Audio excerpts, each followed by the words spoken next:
Star Wars Tales from Galaxy's Edge trailer reveals lightsaber action. And is that Frank Oz as Yoda? Star Wars Tales from the Galaxy's Edge really looks to be like my best chance to visit Batuu and Galaxy's Edge. The new gameplay trailer dropped just a few hours ago, and it does include Frank Oz back as Yoda. And while the main story of this game is set during the time of the sequel trilogy, players will also be able to explore the earlier era as they step into a never-before-told short story of a mysterious Jedi temple on Batuu, which blows my freaking mind, taking on the role of Padawan Adi Sunzi. Tales from the Galaxy's Edge drops next year, a November 19th release. Next month. Next month. I'm sorry. Yeah, November 19th on Oculus Quest. And so here's the thing. My goodness, Pete, should I be this excited? Because I'm pretty hyped right now. The fact that we're getting this game and there's a Jedi temple on Batuu. What?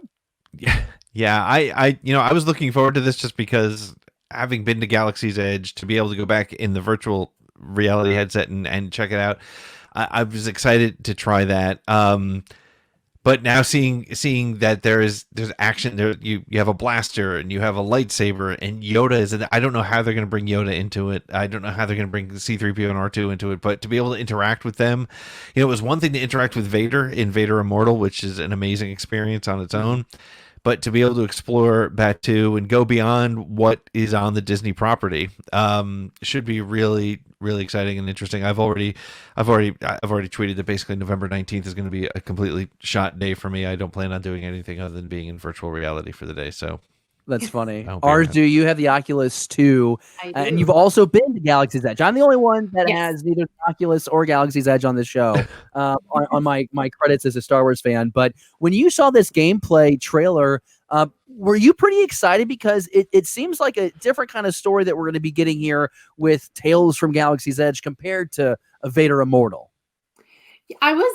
My brain kind of went into that weird space that it did when I was reading the Galaxy's Edge books too, where I was wondering if if the game was going to be spaced out like the park is, or spaced out like it's supposed to be in the books, where everything is a lot further apart. Yeah. So that's all I could think in the game. I'm like, no, but like show me Batuu so I can see. But I like the idea of lightsaber because the Jedi stuff is my favorite stuff. So for that alone, I'm ready to play this game. Just because I get to play with a VR lightsaber again. Yeah. I think that's a really good point. I guess my thing when I learned this news is that they have found a way to keep Galaxy's Edge relative beyond 5 years. Mm-hmm. One of my biggest concerns with Galaxy's Edge and going to Batuu was the fact that you are going to be in a situation where you have a canon story as the overlying structure of this theme park. But what happens when that story is told? How are you going to keep this park relevant when it's 10 years down the I'm going as a 29-year-old next year. How is this park going to be relevant in 10 years when I'm taking my daughter or son? You know what I'm saying? How is that going to work? Well, they found a way to make this place relative during the sequel trilogy, but also during the original trilogy, even further back before. Maybe dabble with the High Republic that we're getting in this book and comic crossover when we get into 2021. Yeah. So that's probably what really excites me, because I think more casual Star Wars fans will empathize too. Like, I want to go to a place that I can be immersed in Star Wars and spend a couple of hours. But I'm not going to like it so much that I'm going to keep going back and back and back for the exact same experience. And the way I look at it right now is, and correct me if I'm wrong, because again, you two have been there. Mm-hmm. I go once to enjoy the park, and I maybe go a second time in Florida so I can stay at that all-immersive hotel that they've built. So two visits. I mean, do you guys find yourselves wanting to go back? Is there more stuff for you to unlock? I went 4 times. Yeah. What? Well, yeah, I was living in California, not this past summer, but the summer before. So I was living in LA, and it was the Summer Galaxy's Edge open. So I'm like, yeah, I'm gonna go check this out. I went back 3 more times. I was there 4 times in total. There's always something, like, granted, it's mostly ambiance. You're like walking around. You're going to get like some blue milk. I did not have a Ronto wrap. Don't ask me why. I just never made it. But in the 4 visits, but you're just going to wander around. Maybe you'll pilot the Millennium Falcon. Rise of the Resistance wasn't even open when I went. So but you're kind of like going into like Star Wars Groundhog Day because it's always the same day on Batuu. It's it's very Yeah, similar that's what to it is. So when I was I'll do a little plug for Around the Galaxy because I just interviewed Mitch Dyer, who worked on both Battlefront 2 and Squadrons, and we talked a little bit about experiencing Star Wars through video games and experiencing those stories, those canon stories through video games. And we didn't talk at all about Galaxy's Edge, but I think that's one of the points is that I only went the one time. I spent about 6 hours there, and I didn't see all of it, but I saw enough of it and enjoyed it. And it's that time to be able to actually immerse yourself in Star Wars and sort of be surrounded by Easter eggs and just really you're in Star Wars. I mean, it's something we've all dreamed of, and since we were saw Star Wars the first time was to visit it, and the sound effects and as Arzu put it, the ambiance is just, it's amazing. It's really a lot of fun. I busted Arzu. I feel bad. She was adjusting herself. I feel bad. I spilled water all over my face. Oh no! I'm so sorry. I'm such a jerk. I didn't want to fine. I throw this got out most there. of it. I'm just trying to clean it off my chin.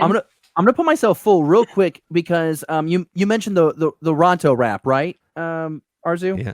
Yeah. So if you don't have this already, it's a great book. Star Wars. I should have put it back here, but Star Wars Galaxy's Edge cookbook. It came out. It's an Inside Editions book. I review this. You can find my review on BeyondTheBlastdoors.com. But it's a really cool cookbook that gives you the appetizers, main courses, special cocktails, and desserts you can find throughout the theme park. So I haven't been there. I haven't been to the park myself, but I've tasted some of the food, and they've done a really nice job of taking like really trendy foods of our world and putting that Star Wars spin on them. So, like we said, that game or that experience, I feel like it's weird that it's like the game. And that's maybe the whole point of this conversation, guys, is when you think about what this game will offer the fan, it doesn't seem like you have to be the greatest video game player to play this game. You just have to have the VR ability through the Oculus. But it's like, is the future of Star Wars storytelling and gaming in VR? Because we have this game, you have the Vader Immortal, you get this immersive experience with Star Wars Squadrons that came out 3.5-4 weeks ago. Is that a fair stance to take? Pete, let's start with you because you've been playing Squadrons almost nightly. Do you get the vibe that this is where we're going with Star Wars gameplay? I think they're just it's typical of Star Wars to be part of whatever is next, whether it's the CGI in Phantom Menace, which was groundbreaking, or filmmaking processes for Star Wars back in the 70s. I think it's about experience, and it's funny because I don't think you can play a VR game for as long as even a movie is. I think you can immerse yourself in it for a little bit.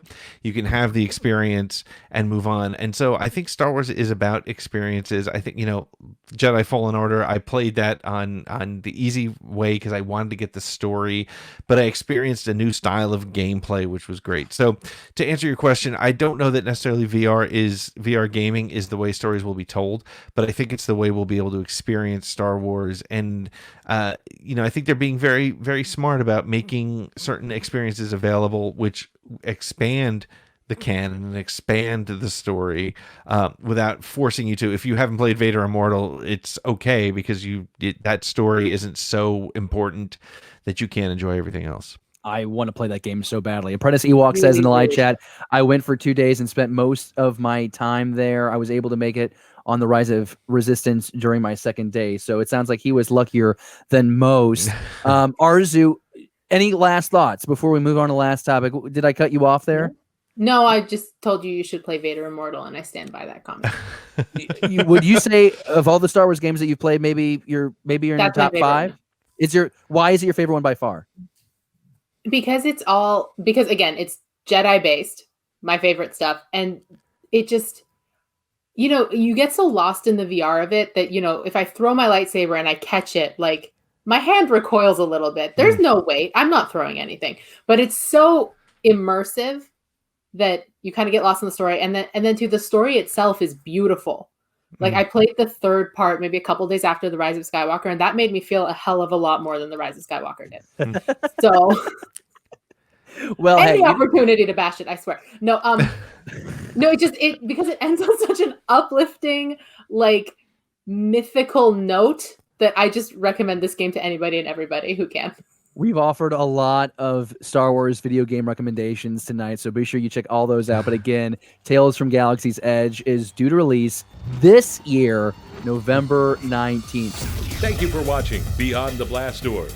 Be sure to subscribe to our channel. Don't forget, give us a thumbs up and leave a comment. Beyond the Blast Doors, a Star Wars conversation.